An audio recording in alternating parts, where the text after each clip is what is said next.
Hey YouTube, if you're new to my channel, welcome. If you're not, welcome back. It's your girl BREYONNA J here. In today's video, I'm finally giving you a real life update of Yana. So in this video, I'm talking about the whole nine. Why I moved, becoming a teacher straight out of college, what Miami has really been like, of course my mental health, and y'all so nosy, want to know this relationship status, money, post-grad reality, everything. Literally, when I said the whole nine, I didn't play. So grab your popcorn, get real comfortable, and enjoy the video.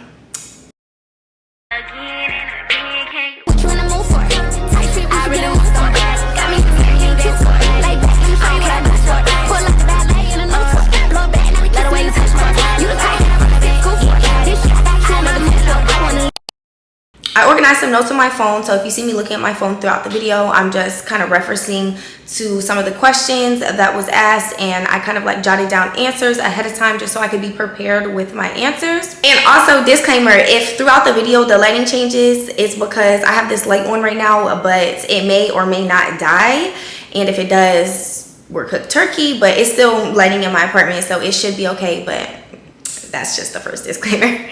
Second disclaimer, I am going to get personal, so if you don't like me, you should just exit left. If you love me, keep watching because you'll enjoy the video. Okay, y'all, before we jump into why I moved to Miami and everything, let's start in Atlanta because that's where it all started for real. The first topic of the night is Atlanta and why I left. Like, why would I leave Atlanta? Because I love Atlanta so much. Do I miss Atlanta? My answer to that would be, of course. I really do miss Atlanta. Most thing I miss about Atlanta is really the people and the connections I made. I feel like, you know, going through college and meeting everybody really shaped my experience in Atlanta, and without those people, everything would not be the same. Like, nothing would be the same, and I would honestly be a different person because those connections I made helped shape me into the woman I am today. So when I did leave Atlanta, it kind of felt like I was leaving a version of myself in Atlanta. I don't know if that's like a good or bad thing, but I'm still kind of trying to figure out how I really feel about that. But I do find comfort in knowing that ATL is always there, it's not going nowhere, and I can visit literally anytime I want. ATL is and will forever be a home to me. It's honestly just such a beautiful thing. So some of you guys asked me like to compare Miami to Atlanta. So this is the Miami versus Atlanta. If I was truly to compare the two, I would say I like ATL more, but I feel like that's kind of biased given that I've only been in Miami for oh so many months. I think it's going on 8 months, I believe, but it's December and I moved here in what, the end of July, beginning of August, however many months that is. So of course I love the Miami weather. Y'all know I'm a summer baby. I love me some hot sun. I never cared about that. I love waking up to palm trees. Everything about like the climate here in Miami, I absolutely love. The traffic isn't too bad. People always say, oh, it's the worst, but coming from Atlanta, honestly, it could really go hand in hand. Like, I've been in worse traffic in Atlanta before than I have in Miami. But with that being said, Miami does get pretty bad. It's just the fact that I'm kind of like used to it. It's not like a big drastic or dramatic change or whatever.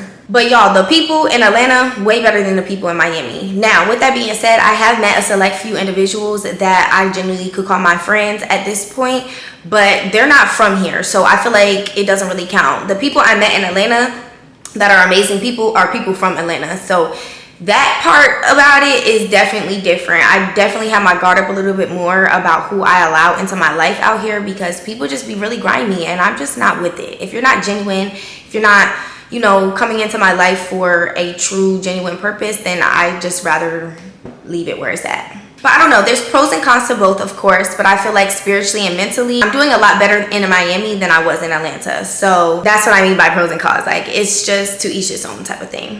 Why I felt ready to leave. So if you know anything about me, you know that I am not the type of person to stay comfortable. So when I'm comfortable, I feel like I stop striving for my highest and my expectations kind of stay stagnant, and I need my expectations for myself to be at the highest of the high all the time. So once graduation was approaching and I was like figuring out what I was going to do with my life, at the end of the day, I knew I wanted to move. I knew I didn't want to stay in Atlanta and like pursue a master's, and I knew I also didn't want to get a job in Atlanta just because that was gonna keep me comfortable. I've been living there for 4 years already. I went through college and that's what I went to Georgia for. So the fact that I did and completed that journey or that part of my life, it was just something in my brain and my heart telling me like, okay, on to the next city, like on to bigger and better things. Not necessarily only bigger and better, but just different things that can bring me different type of opportunities, because I felt like I obviously didn't touch every opportunity in Atlanta, and I'm not saying I would never go back, but it's just like the concept of being comfortable all in all.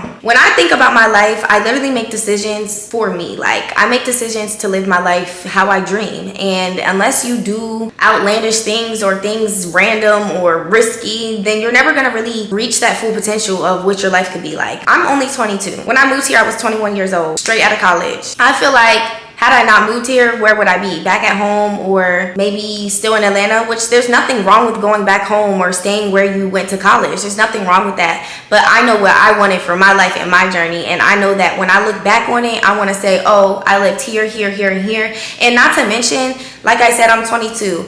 I don't know about y'all, but I fiend for a husband and a family one day. Like, I really, really, really, really want to get married and be happy and raise kids and do all of that, all of the whole nine. Like, I want that to be my life. And I know I'm going to take that part of my life very serious, especially because there's children involved. And the Lord knows when I have my baby, I'm not playing about my baby. Like, my priorities are going to be my baby at the end of the day. Therefore, the point I'm getting at is right now is my time to live my life. Right now is the time to move to cities, move to states, travel, and do whatever I want, because I'm not going to always be able to do that, only because I'm going to have other people and things that will have to be taken into consideration. I can't just up and move to a new city because I want to with 5 kids, you know, like it doesn't work like that. Now, was I really ready to move to Miami? Probably not. But I feel like if you sit around and wait until you're ready to do something, you're either 1, never gonna do it, 2, be too scared to do it, or 3, you're never gonna do it.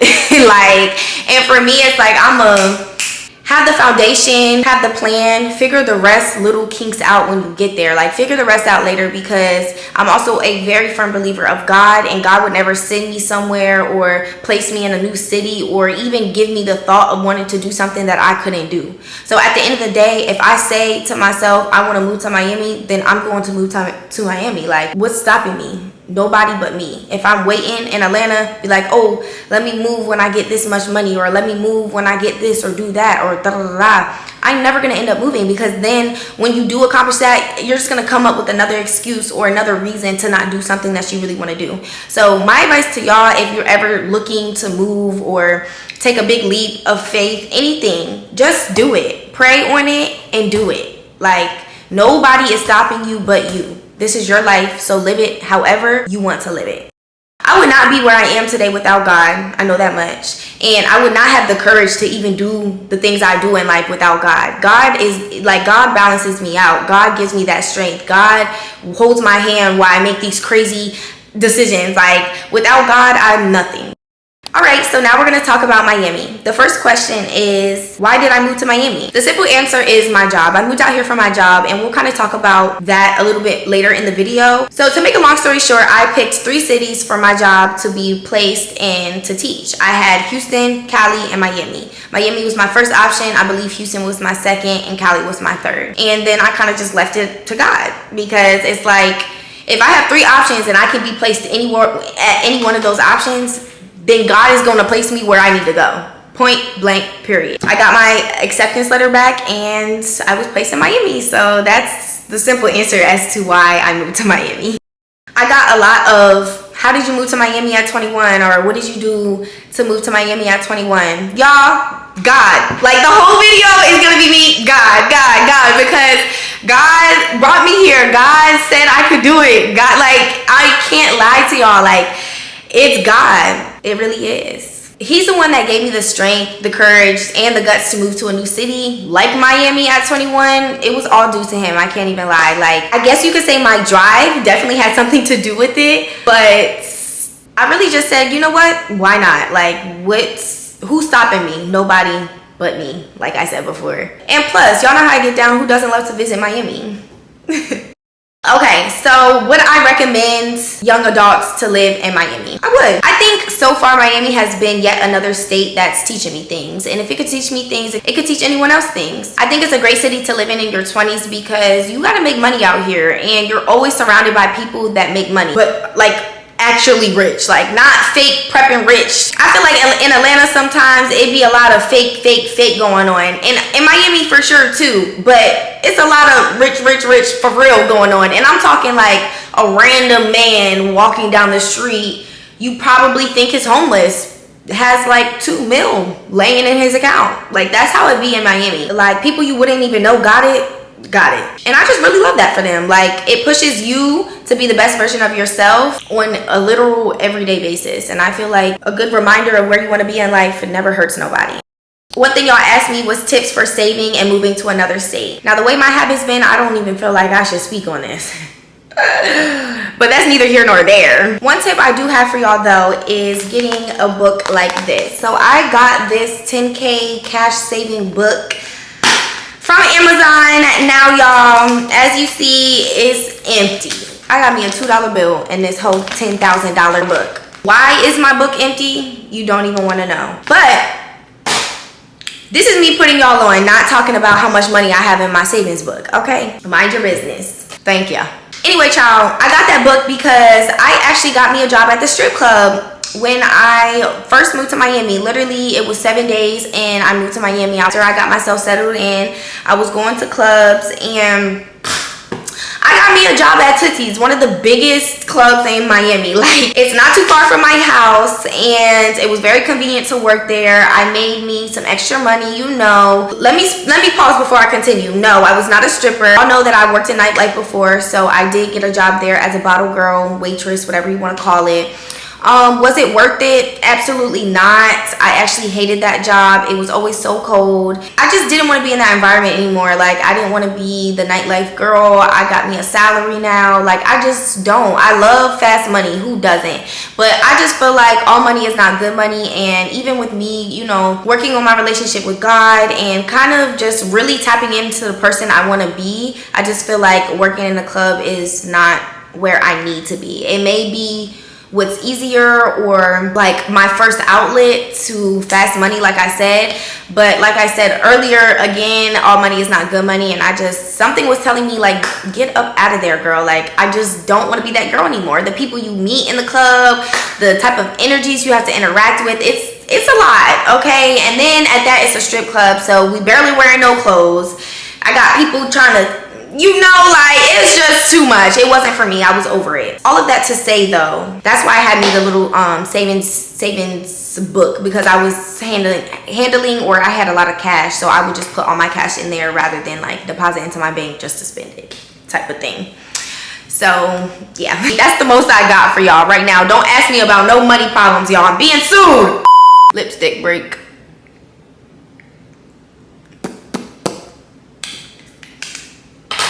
Perfect. We're gonna jump into the full living in Miami update. The first question we're gonna start off with is, do I still live in Miami? Somebody asked me this on Instagram and the very clear answer is yes. I still live in Miami. I literally just moved here and I don't plan on going anywhere anytime soon. I'm actually in a contract to be here for at least 2 years, so until those 2 years are up, I will be in Miami, Florida. Thank ya. Okay, next question. What changed the most in my life since moving? I think overall the biggest thing that changed in my life is the fact that I live alone now, me and my 2 babies, of course. But I can't lie, I love living alone. I wanted to live alone before I moved here. I'm definitely still getting used to being alone all the time, but I really do enjoy the time to myself. And me coming into this new journey, that's one thing that I wanted to like work on and do more of, is just spending time with Breyanna, doing everything for Breyanna, pouring into Breyanna, you know, because for a long time I did not pour into myself. I was just pouring into everybody else, whether that's through my organization in college, whether that was through my boyfriend, whether that was through my friends. It was a lot of me pouring into other people and everybody but myself. And so when I came out here, I'm like, you know what, living alone will do me good because I'm gonna be with myself all the time. So it's all the more reason to just pour into you. With that being said, I still have ways to go in having the best relationship with myself. I want to be this person that can wake up, drink tea, and read books and just really be with me, but I really am not that type of person. Like, I'm an English teacher, but I do not like to read, okay? But that's a habit that I want to like start picking up. I don't know when, but I want to. So as long as you know I want to, that's what counts. Where's my favorite place to decompress? I can't lie, right here in my house. Before I started filming this video even, I was in a funky mood. I kind of had a bad day at school, and y'all, one of my students was bullying a student, and it literally had me in tears. Like, I started my cycle today, TMI, but whatever. And so I feel like that's why I was a little bit more emotional. But the fact of the matter is that I was crying at work. Like, I don't want to ever cry at work. It should never get to me that bad. And the fact that I did, it really just was sticking heavy on my heart. I just really don't with that bully. Miss me with it. So we're gonna handle that tomorrow, but that's neither here nor there. The point that I'm making is that my home is really my favorite place to decompress. So the last question to wrap up the Miami segment of the video is, am I staying here? So like I said earlier, I will be here for at least 2 years, but will I stay after those 2 years are up? I'm not sure. I'm kind of still trying to figure that out, and I have the time to figure it out, so it's nothing to like really have to worry about right now. I'm trying to really figure out if I'm going to pursue my master's here or not. There's a program at Miami that I really like, and if I can go there, then yeah, I'd end up staying. But there's also a master's program at USC, which is in Cali. But am I going to move to Cali just for the master's program? California is so expensive. So it's just a lot of things that I have to think about. I think that I'll kind of make my decision based on who accepts me. Like, I'll apply to both and see where that goes. I did plan on going back to school fall 2026. But with that being said, now that I am, you know, in my teaching job, I really don't want to put too much on my plate and have to pursue a master's at the same time as being a full-time teacher. Like, I just feel like it might be too much for me, knowing my limits. And also, it's really no rush. Like, I know people say, oh, when you stop going to school, you won't go back. But baby, you're not me, and you don't know how bad I want it. Like, those 3 degrees are mine, and they will be mine before the day I die, God willing. Okay, with that being said, I will go back to get my master's. Mark my words. Mark them. Right now. What's today? Thursday, December 11th, 2025. I, BREYONNA J, am saying that I will get my master's one day, as well as my PhD, God willing. And when that day comes, I'm gonna play this video back and be like, mastered it. All of that to say, I'm not too worried about if I go back fall 2026 or if I go back fall 2027. Like, at the end of the day, I'm gonna do what I feel like will make me the most successful when I do go back, because I don't want it to be like a thing where I'm in school but also teaching and it becomes too much or overbearing, or I'm not able to really be focused in school. Because my master's program, like, I'm gonna take that the most serious. Can't lie, bachelor's was a little rocky the first 2 years. Was I really taking it serious? I don't know. But I locked in eventually and got that degree, thank ya. So at the end of the day, clock that and nothing else, okay? Okay, we made it to the next segment. So this segment is called my teaching journey. I'm really excited to talk about this, actually. I get so many questions about what it's like to be a teacher. It's crazy. I can't even believe I'm a teacher. Okay, so how did I become a teacher straight out of college? So when I was in college, I went to a lot of internship fairs, you know, looking for internships, looking for job opportunities. Anything I could get my hands on, I was trying to get my hands on. I feel like I should have started a lot earlier in college, but you know, you live and you learn. I didn't. I did what I did. It's whatever it is, what it is. I made it here. So one day I went to an internship fair, and there was a booth called Teach for America, which is the program I'm obviously a part of. They kind of caught my eye, and I was like, let me look at this. It was a teaching program. I'm like, oh, da da da da. When I was younger, my dream was to be a teacher. But then as I got older, I realized how much teachers make, and I was like, oh, hell no. And I knew that at a very, very young age, and that's even before the economic environment that we're in today. I knew I was cool off that. But I don't teach today for the money, obviously. I teach today for so many other reasons, and money is not one of them. So anyway, back to the story. I ended up talking to the recruiter or whatever, and it just really touched my heart. I was like, you know what? The worst that can happen is I don't get the job. So I kind of just went through the motions and the process of the onboarding and, you know, the application process and the interview process, and eventually I kept getting through each process, and then sooner or later I was leaving campus one day, literally pulling out of the garage, and I got a call, and she was like, "Hi, congratulations, you got the job, blah, blah, blah, blah." And I literally started crying. I don't know why I was so emotional about it, but I think it's because there was something in me telling me I wasn't good enough or I wasn't gonna get it. I don't know why, because I'm a pretty strong candidate when it comes to stuff like that, and I interview pretty well, but I don't know, you just get doubtful sometimes. I was going through it. Like I said, my mental state was not it when I was in Atlanta. Like, if I'm being real, I was not okay, but we're doing better now, so that's what matters. But all of that to say, I was doubting myself. I just felt like, oh my gosh, I'm not gonna get a job. Oh my gosh, I can't even get an internship. Oh my gosh, oh my gosh, oh my gosh, what am I gonna do? Because simultaneously I was applying to doctorate programs, PhD programs, but I'm like, okay, da da da. So when I found out I got the job, I was just filled with joy. I just was so proud of myself. I'm like, oh my gosh, I'm really gonna be a teacher. Like, this is the plan for me. Like, this is something I was praying on. So I guess it was just like a big feeling of like joy and like hard work paid off, and like, oh my gosh, salary. Like, I was just like, wow, like I'm in the percentile of women, black women at that get a job right out of college. That's something to be proud of. Like, I was really hype about it. So I don't know, it made me cry. It is what it is. Call me a baby if you want. I hope I explained like enough about how I got the job out of college, but basically through my program called Teach for America. And if you ever, like, if you're interested in Teach for America, or you want to become a teacher or anything, feel free to DM me or reach out to me. I will definitely give you tips on how I did it more specifically, but I'm not gonna just sit up here and go on and on and on about exactly like the process and everything, because I know y'all don't care that much, but I know some people do. So if you are one of the people that are like interested in being a teacher or whatever, call my phone, hit me up. Other than that, I'm gonna move on. And what do I teach? I teach high school English, ELA. And in Miami, especially my school, it's a charter school. So it's really small. Okay, so let me slow down.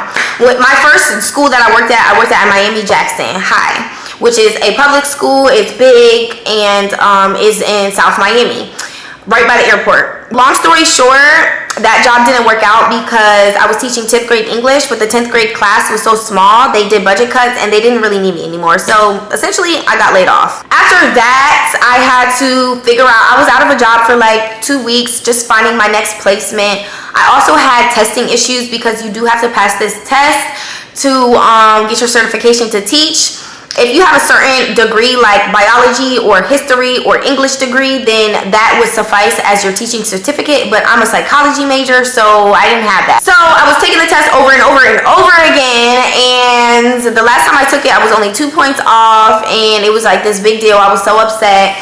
And then plus also for English, you have to take the written portion and the question portion. So I was just struggling. I'm not a good test taker, never have been. I really hate standardized tests. They're stupid to me.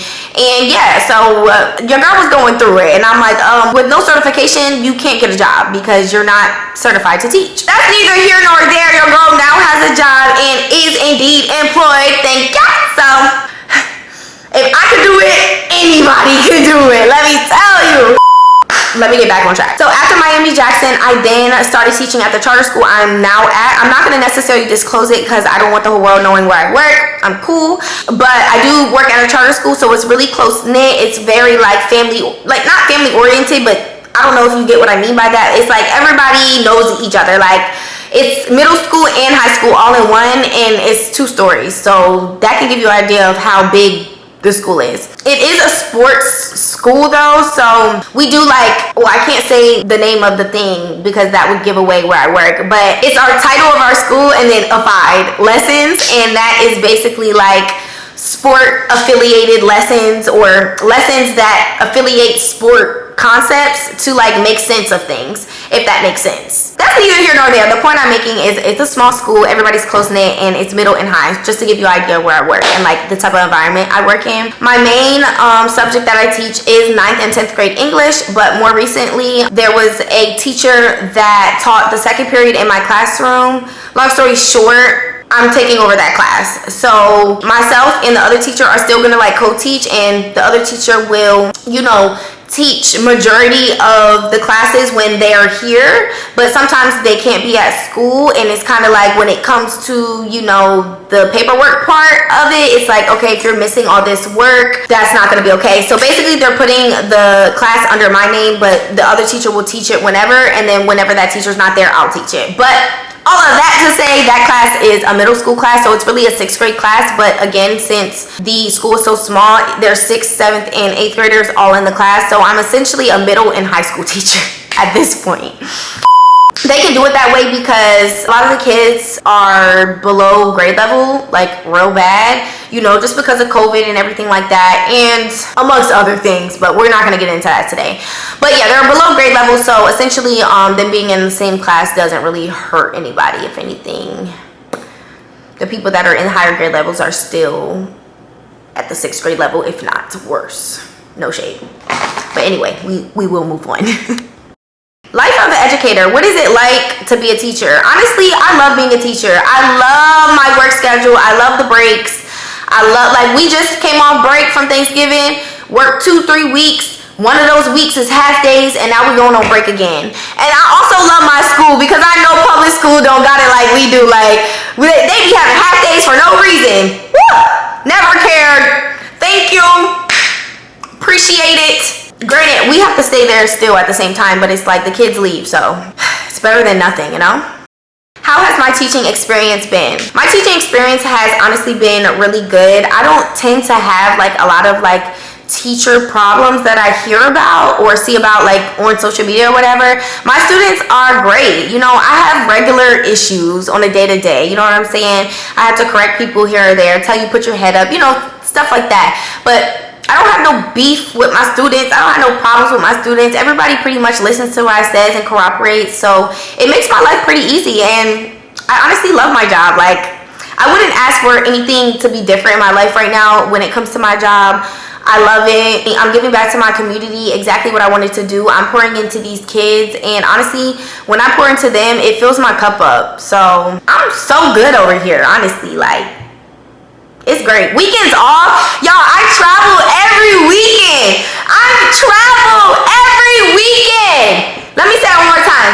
I travel every weekend. No problem. No time off.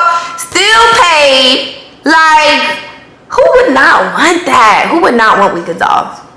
If you could have any job in the world, if you're out here job searching, get a job with weekends off. I promise you, you will not regret it. Like, I promise. In all seriousness, I do have bad days. It's not like every day is perfect. Some days are really draining. Today was one of those days. I touched on that a little bit earlier. But at the end of the day, it's hard work, but it's very rewarding. And you see it. Like, you see it in the kids. You see it in their scores, their grades, their test levels, like everything. And it's like, when you put in so much work to like literally make somebody smarter than they were the day before, and you see it working, it's like, phew, first of all. And then it's like, I'm doing good. Like I just love that. Like, I love it for them. They're getting smarter. And I just feel like when you're somebody that really cares about the people and the children and like where they end up in life, you are the person that needs to be in the chair. You know what I'm saying? Like, you need to take that chair up so nobody else that doesn't care is in that chair teaching these kids nonsense or whatnot, or nothing at all, because like I said, they're below grade level, and that's just facts. How long do I plan to be teaching? So like I said a couple of times, I am teaching for at least 2 years. That's just what is required of my program and what I, agreed to. Of course, they want you to continue teaching. I don't know if I'm going to continue teaching because it definitely is like a pivot in my career. This is not my final goal, and I don't want to kind of like get stuck in something that wasn't in my plan. But with that being said, there's always different levels of academia that you can grow in. Like, I can become a principal if I wanted to. Like, I could really do whatever I want with this whole education thing. I just don't know if that's what I want, because right now I know that's not what I want. But a lot can change in a year, a lot can change in a day. So with that being said, it's like, I don't know what I will feel like in 2 years or at the end of my journey, or if my journey begins to approach, if I'll feel sad or even want to stop teaching. Like, I just don't know. So I'm kind of leaving that up to God. Like, I'm gonna figure all of that type of stuff out as I go. Those are like the little things I was referring to earlier in the video when I said had the foundation, had the plan, figure the rest out later. That's this, and this is that. Okay, next. So someone asked me about the work-life balance. So like I just told y'all, I travel every weekend, in case you didn't catch it the first time or the first 3 times. So the work-life balance isn't difficult at all. I don't really know what else to say. Like, I have my weekends. I can still obviously do stuff throughout the week if I wanted to. If I wanted to stay up on a Thursday night, I could. I would just have to face the consequences on Friday morning, and sometimes that's okay, you know? But most times I'm asleep by 10:30 because that waking up at 5:15 is not for the week, okay? And just to be clear, I do not wake up at 5:15 every day. Like, my ideal wake up, actually, I'm gonna pause there because I'm gonna talk about that later. All right, so now this subtopic is becoming a teacher. I don't want to keep like repeating myself. I kind of organized everything as I got the questions, but becoming a teacher, it's a great job opportunity. For me, it's like a pivot to kind of take a break from school, amongst many other reasons, but that being one of them. I love this job. It's a part of my story now, and I can't wait to make it count. The greatest lesson I've learned from teaching. This one had me stuck for a minute. I really had to think about it, but when I did, I realized I think my biggest lesson thus far from teaching is learning that authenticity gets respect. I walk into my classroom 100% authentically myself, whether that's me having a bad hair day, whether that's me having a good hair day, whether that's me putting that shit on or not. I am always in there as BREYONNA. At the end of the day, you call me Miss Y, but I show up as BREYONNA J, okay? The professional one though, not like the one y'all see sometimes. But with that being said, like, the point I'm trying to make is that I keep it real. I'm very blunt. You have a question, I answer it straight up. Like, if you're like, Miss, is this good? And it's not, I'm saying no. I tell my students to set expectations for themselves. If they hand me work that don't exceed or at least meet those expectations, I give it back. And I say, does this meet your expectation? And they go, no. And I'm like, so why would you hand it to me? Straight like that. Like, I keep it so real. And I think that's why I get so much respect out of my students, or at least, if you don't want to call it respect, shoot, faking it till you make it, I don't know. But my students really do try. They try in class, and when they don't, all I gotta do is push them a little bit, and then they will. So I feel like that's all I can really ask for them. Like, I know some of these kids have a lot more bigger problems going on in life than school, because I know I did. So I try to always keep that in mind and give my students grace, and really just be that teacher that can make them change their perspective on school. Like, if school is somewhere where they get away from home, I want them to at least enjoy it, or come to my class and smile once, or look forward to me saying good morning to them or good afternoon. Like, I don't know, asking them what's for lunch, because I be hungry. So when I ask that, it's really not for them, it's for me. But moral point of the fact is that I just want to I do everything I can to ensure my classroom environment and my classroom is a place that people feel comfortable coming to. And if I can do that, then I feel like I did my job. The last question to wrap up the teaching segment of this video is, how is teaching in Miami specifically? I touched on this a little bit, and I don't think it would be, well, I really have nothing to compare to because I've only taught in Miami, but I'm sure being in Miami definitely has a big thing to do with the type of students I do get. In my position specifically at my school, it's very, the demographic at my school is mostly Hispanic students. I have a lot of students whose first language is Spanish, and some students who barely speak English at all. And it's really difficult to work around that. I'm still kind of trying to figure out the best tactics to help those students, but it's a work in progress. But all of that to say, I feel like living in Miami just really, the only really thing that changes is the ethnicity of the students. If you were to go to Baltimore, like, most of your students are going to be African American. So I feel like the biggest difference, or the biggest thing about teaching in Miami, is really just the language barrier within my students, and probably the fact that everyone's like below grade level. I'm not too sure if that's a Miami thing. I'm not too sure if it's a COVID thing. I don't really know who to blame it on, but that's just what I'm working with. So yeah. Now we're going to get into the relationship update part of the video. Y'all nosy. What, y'all been peeping or something? But anyway, child. So So, what is my relationship status? If you didn't know, or you knew me before and you don't know now, this is like my first time even like saying anything to do with my relationship on social media, but I am single. So, I used to not be single. Some of y'all may know that, but now I am. And it's okay. Everything's okay. Next question, how is my love life? I feel like God's the only one that really know how my love life is, but what I will say is I'm giving myself a full year until I get into any, what is going on? I'm giving myself a full year until I get into any relationship or anything like that. This is my time to spend with Breyanna. I'm not really worried about, you know, too much. Like, I'm keeping it cute, keeping it cool, doing me, still having fun. You know what I'm saying? I'm focusing on Breyanna right now, and a relationship, you can miss me with that. Sorry, not sorry. Don't piss me off! I can't lie though, I do want to find me a husband. Like, I don't love a girl at heart, so what I do know is the single life is not for me. I'm so cool off of it. I just want to find me a husband, get married, and have kids. Like, live happily ever after. Y'all want me to talk about how I feel about my relationship ending at the beginning of Miami, or my new journey, basically. And what I have to say about that is that everything is God's timing. Like, my relationship is something that I'm blessed to have had. I do not regret anything. Like, it is what it is. Sometimes things just don't work out, or it's not the right time. Whatever the case may be, God knows what he's doing with me and my life and my story. He knows exactly what's in store for me, so I'm not questioning a thing. I feel like the whole concept of it happening right before I moved here is just how it was supposed to happen. I don't think it happened because I moved here. What the breakup taught me. I feel like overall, the breakup taught me to just choose me. At the end of the day, I always put my relationship before myself and my happiness. Got to a point where I wasn't happy anymore, and neither was my partner. And if we're not making each other happy, then what are we doing? You know, I was out here kind of struggling, and I felt like I didn't have anybody. And to feel alone and be in a relationship is just not a good feeling. And so it was just kind of time to cut those ties. And like I said before, that's okay. There's no bad blood. Everything's cool, we cool. Me and the ex don't got beef, so it is what it is. All right, and that's on that.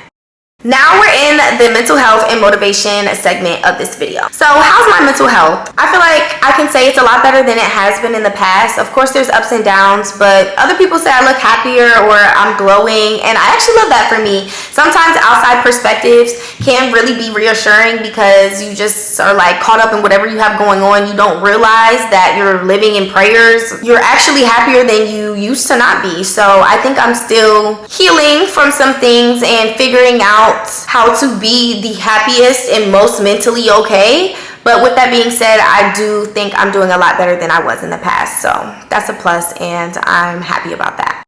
Mental health realizations this year. I realized that peace is a choice, and I have to protect that daily. I feel like I can't pour into anyone when I'm running on empty. Another big thing that I realized about mental health is healing is not linear. It's actually like But self-awareness does keep me from slipping back into old versions of myself or old habits. And again, not perfect. I'm still working on the woman that I want to be to the T, but I'm doing better than I did, and I'm grateful for that. How do I stay motivated and not down on myself? The version of myself I dream to be is enough motivation for me, honestly. My siblings, my godson, and my family are always motivating factors that I literally have to make it because, like, they're depending on me. But I would advise you to not be down on yourself. Like, you need to be thinking, I'm that and if you're not thinking, I'm that I'm not doing it right. You hear me? Straight like that. Next. What do I do to refill my cup? I definitely have been taking more time to myself. Like, when I need the time, I take it. If I don't want to talk to you, I won't. If I don't want to explain anything to you, I won't. And that's simply because I don't have to. And I feel like that's like me tapping into the whole thing of me being like, you know, alone. Like, I don't have a boyfriend that I have to answer to anymore. I don't have a boyfriend that I have to tell my every move. I don't have nobody I have to tell to do anything. Like, I can literally do anything I want. And so when I do that, it definitely fills my cup up. Like, when I just live my life for me, my cup is being filled automatically. Honestly, I really just enjoy doing whatever I want whenever I want, and that's just the honest truth. The biggest lesson I've learned this year. This is another one that kind of had me stuck. Once I put my finger on it, it hit the nail. I don't have to force anything that's meant for me. Like, seriously, I do not need to force anything that is meant for me. If it's meant for me, it will be. In my efforts of getting closer to God and my relationship with God and, you know, being more holy, essentially tapping into my religion more, one of the big things I've been working on is just giving everything to God. And as somebody that likes to have control of things and kind of a layout and a plan and know how things are going to turn out, it is not easy. It is not easy to just give your life to God, but that's what I'm doing. And since I have been giving everything to God, I definitely do see a difference in, like, for one, my stress levels. Because half the things that I was stressed about, I just give it to God. Because I said, God, you wouldn't allow me to get sued if I can't pay that settlement. You know what I'm saying? I'm gonna pay that settlement. It's nothing. More in these more recent days, it has been stressing me out because the deadline is getting closer and closer and closer. But like I said, I just give it to God. Obviously, I'm joking around right now, but genuinely, like, me giving everything to God, it keeps me knowing that I'm gonna be okay. Like, everything's gonna be okay. All the times that I'm, like, doubtful, or I don't know if I'm doing enough or doing the right things or making enough money, whatever the case may be, I give it to God, and God figures it out for me. He helps me. He holds my hand through it. He tells me what I need to do, what I need to know, who I need to know, who I need to be with, who I don't need to be with, everything. And that's all I can really ask for. Just making sure I'm straight, my family's straight. Like, at a certain point in time, I want to get baptized. I don't know if I'm ready to get baptized. I don't know why I'm not ready to get baptized. It's something. I'm getting there, y'all. But when that day comes, I can't wait.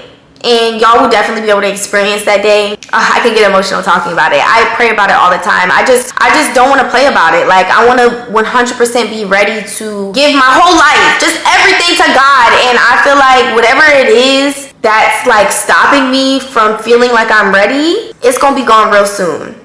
So if you are a believer in God and you're watching this video, pray for me. Like, send me a text, send me something that helped you. I don't know, if what I'm saying is speaking to you in any type of way, help your girl out. Like, I want to be baptized. I want to be a woman of God all the way, full and through. That's what I aspire to be, and I'm working on myself to be the best version of myself for him so that he can live through me. And yeah, that's all I can really say on that.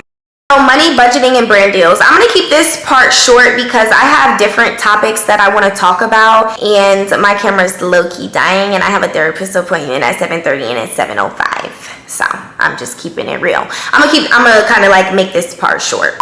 I spoke on budgeting tips earlier. As far as making money and brand deals, I'm working on this myself. I'm currently in the process of securing a manager to kind of help me with all that. But like everyone else says, I'm gonna just tell y'all to be consistent. Figure out your brand, work on your brand, find out what your niche is, what you're trying to do, even like what are your goals. You have to have it laid out, and then you'll know what to be consistent in, and it'll be easier to be consistent because you know exactly what you're trying to do. So that would be my advice on that. Saving money in Miami. Stay in the house. Once you step foot outside the house, you spending money. It costs money to go to work, and I'm not talking about gas. Tolls. You have to pay a toll to go everywhere in Miami. So if you live in Miami, you want to save money, stay in the house. Like, I'm not even trying to be funny. Financial realities of being 21 and living in Miami. I said, I'm just gonna read it right off the bat. Girl, please, don't let social media fool you. Everyone damn near got shit going on right now, but that's just the reality. I'm nowhere near my financial goals, and that's okay. I'm living alone in one of the most expensive cities, taking care of myself and 2 cats, on top of a car at this point too, because my car is just like breaking down day by day. But anyway, so yeah, it gets a little tight sometimes, and I'm not scared to say it. And that's just that on that. Next. Lifestyle and routines. I was excited for this part. Essential morning or nighttime routines. In the morning before work, I've been reading my Bible, or at least trying to. I'm still a work in progress. I do like to start my days like that. That's a great way to like decompress as well. And then when I get home, I always shower. I love a good shower. Sometimes I take a bath because I have like these little bath bombs that I be using. But other than that, my wind down is pretty normal. I don't do anything too much. Y'all know I love me some food, so I always eat. I might be on the phone with somebody, whether that's my sister or a friend or whatever the case may be. I watch a movie, but honestly, just being in my bed and chilling, that's my best way to wind down on a regular basis. My favorite place to decompress, my home. I think I said that already. In the gym. What do I do to recharge? I have fun. Spending time with people, that's definitely a way I recharge, because the people I spend time with, their energies are so purifying and recharging, honestly. It just allows me to have a good time, which fills my cup as well. And I'm definitely very busy, and I'm a very focused individual, and I have goals for myself that I'm working on, but I'm still 22 and I have a life to live, and baby, I'ma live it every time, okay? Post-grad reflection and future plans. So my top 5 post-grad takeaways is that nobody has it all figured out. Everyone is just improvising with confidence. Post-grad life is a balance between ambition and patience. Your first job doesn't define your future. Let me say that again. Your first job does not define your future. So you get out of college and start working at Wendy's, it ain't nothing. You could be a multi-millionaire by the time you're 23. And we graduating at 21. You never know.